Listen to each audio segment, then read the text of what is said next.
There are a couple of movies that I want you to look at. One is The Fountainhead. It's a really old movie. Who was the actor there? Richard Gere. Gary Cooper. Gary Cooper. And that's parang a view of an architect.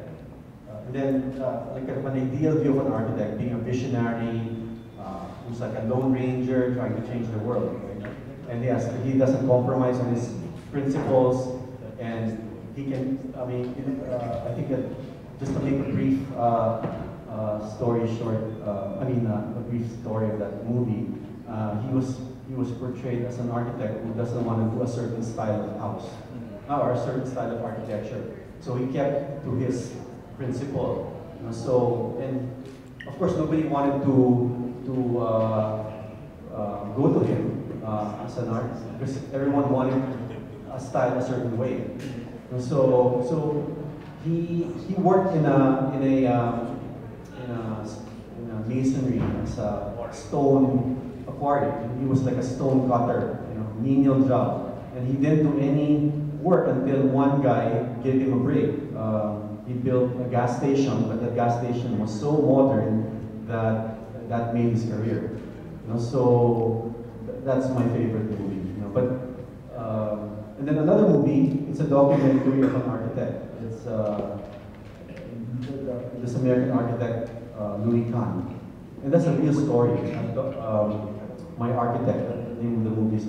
That's the reality of a great architect.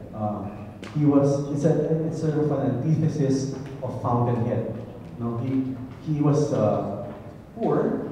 You know, he worked long hours. He was a womanizer, but he was so engrossed with the building that he made the most incredible structures ever built. You know. He was Jewish. He could have spent. I mean, in fact, they interviewed all his relatives, his wives, and he put so much effort in building of architecture. He could have put that energy in making money. He would have been a zillionaire. But he died poor. He died in a gas station, a bathroom in Penn Station when he was traveling from New York to Pakistan or in Delhi. But the effect of the architects, the effect that he had with people was unmeasurable. He built a whole new city in Pakistan, Ahmedabad. And you talk to everyone there in that city, everyone knew him. Nobody knew him in America, but everyone knew him in Pakistan. And if we talk to somebody using a building of his, they would almost like go into tears, because he kind of defined the whole country. He defined their lives.